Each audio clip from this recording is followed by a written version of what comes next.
Ito ang reading mo, Libra. Welcome back to our channel. Naway nasa mabuti kayong kalagayan while watching the channel. This sa general reading kayo ng balang magpalit-palit ng situation nyo sa reading ko.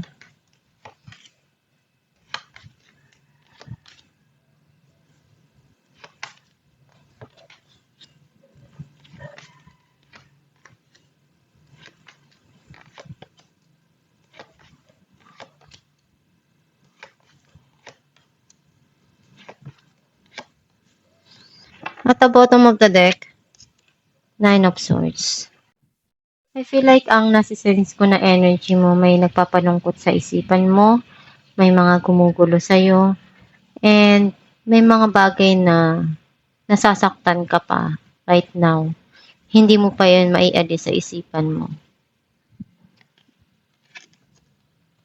Ang mensahe ng card mo, you feel betrayed or backstabbed by someone, kaya nagkaroon ng end yung situation, napagod ka na, sinukuan mo na, binigyan mo na ng tuldok yung sitwasyon na yun.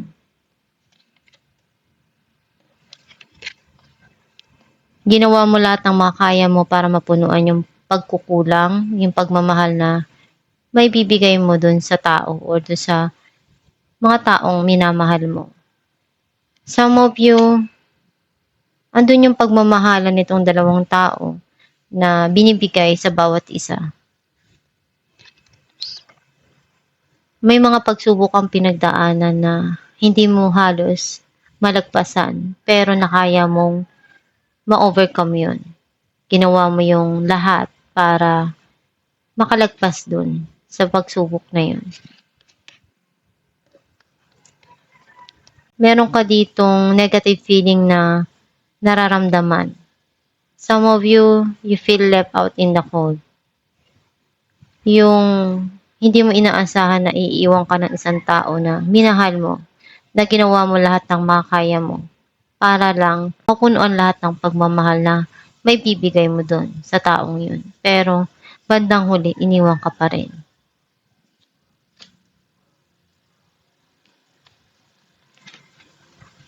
Yung tulong na maibibigay mo sa mga taong nangangailangan. You need to balance yung mga dumarating sa'yo para hindi ka ma-exhausted. Some of you, may blessing na darating na pinaghirapan mo. May darating na bagong passion or sisimulan mo. Pagkakaabalahan mo ito ng sobra-sobra. Pwedeng opportunity or bagong relasyon na magkakaroon ng magandang spark sa isa't isa.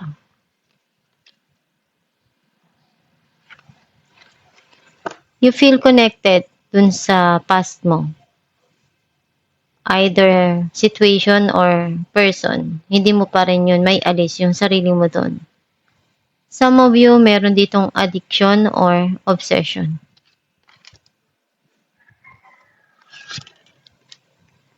Marami kang natutunan.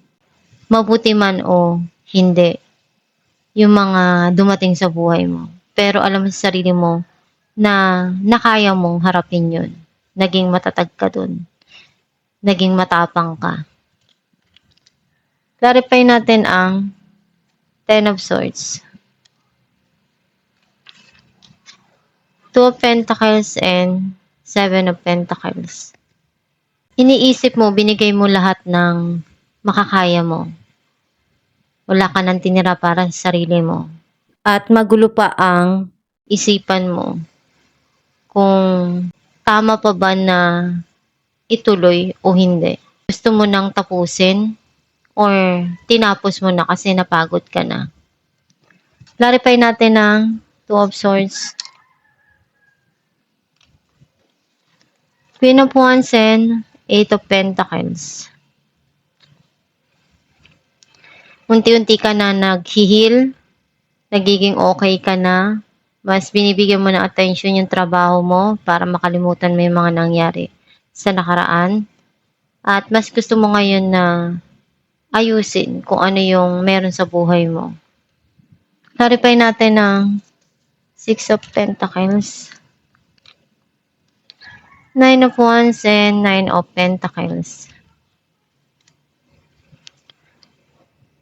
Kahit anong pagsubok na naranasan mo, ilang beses ka mang madapa, babangon ka pa rin. Pero alam mo sa sarili mo na bibigyan mo ng wall yung puso mo. You feel grounded. Hindi ka na basta-basta magtitiwala. Mas gusto mo ngayon na malaya ka, na na-achieve mo yung mga goal mo, nagagawa mo yung gusto mo, masaya ka na independent ka na. And may mga pangarap ka na naaabot mo. And tinutulong mo rin sa iba kung ano yung meron ka, sinishare mo yon. Clarify natin ang the devil.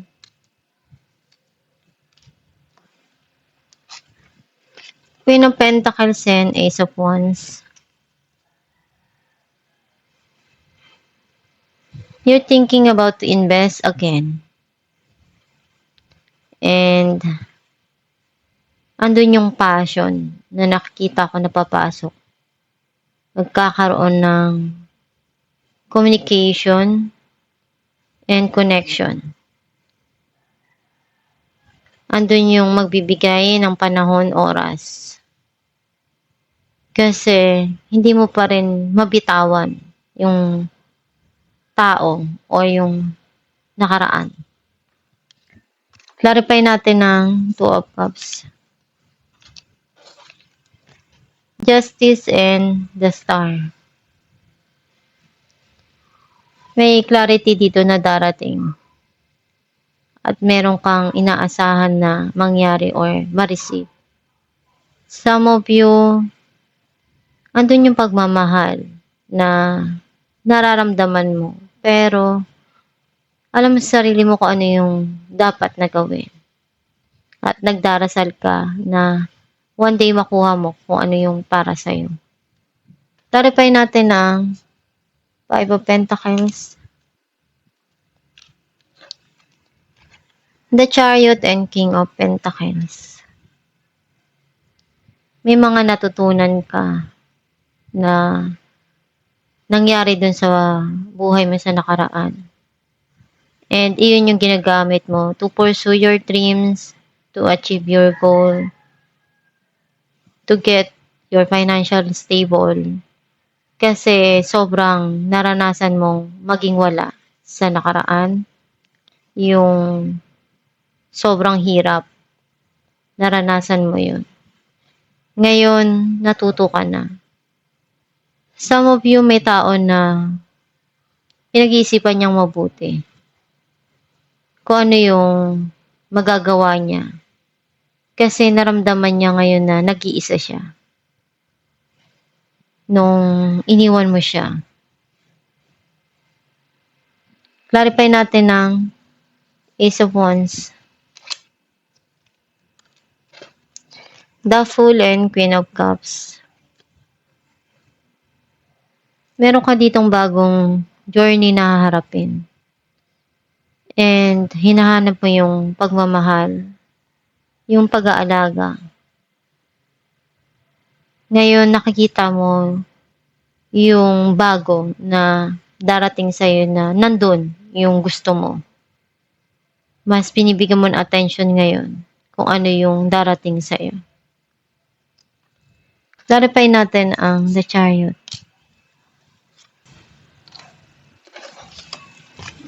Queen of Cups and Queen of Swords. Sobra kang mapagmahal na tao. And binibigay mo kung ano yung makakaya mo na mapunuan yung mga pagkukulang sa bawat sitwasyon, relasyon na meron ka. Kasi alam mong iyon yung tama na gawin. Gusto mong maging maayos lahat. At gawin kung ano yung sa tingin mo gusto mo na mangyari sa buhay mo. Alamin natin kung ano mensahe ng iyong gabay.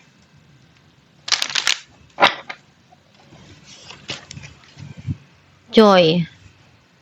Joy is the highest energy of all. It's the magical sense that everything is possible. Joy springs from appreciating the gifts within each moment. Joy allows you to attract and create your present and future moments as their highest possible level. Ang mensahe ng iyong gabay na yung kasiyahan na dumarating or nararamdaman mo, yun yung pinaka mahalaga at dun tayo humuhugot ng mga ginagawa or nangyayari sa buhay natin. Kapag masaya ka, syempre marami kang na-attract na magandang bagay sa buhay mo. Kapag malungkot ka, alam mo sa sarili mo na yung mga nasa paligid mo parang nag-slow motion din. Kasi nga, feeling mo andun eh. Na-attract niya din yung kalungkutan na meron ka. Gawin mo lang palagi kung ano yung magpapasaya para sa'yo. Para iyon yung ma-attract mo sa buhay mo. Kung sa tingin mo may mga gusto ka pang mangyari sa buhay mo at nakukulangan ka pa, ipagdasal mo lang palagi yun para matulungan ka ng Diyos. May mga bagay kasi na alam mo namang Diyos lang ang tanging nakakaalam. Basta maniwala ka lang sa Kanya at sa kakayahan mo na kaya mong magawa kung ano man yang gusto mo sa buhay. Magdasal ka lang palagi at sipagan mo lang, magtiyaga ka lang para maabot mo yung mga pangarap mo. At itong yung reading libra, kung nakaresonate ka, kindly comment down below. Thank you for watching.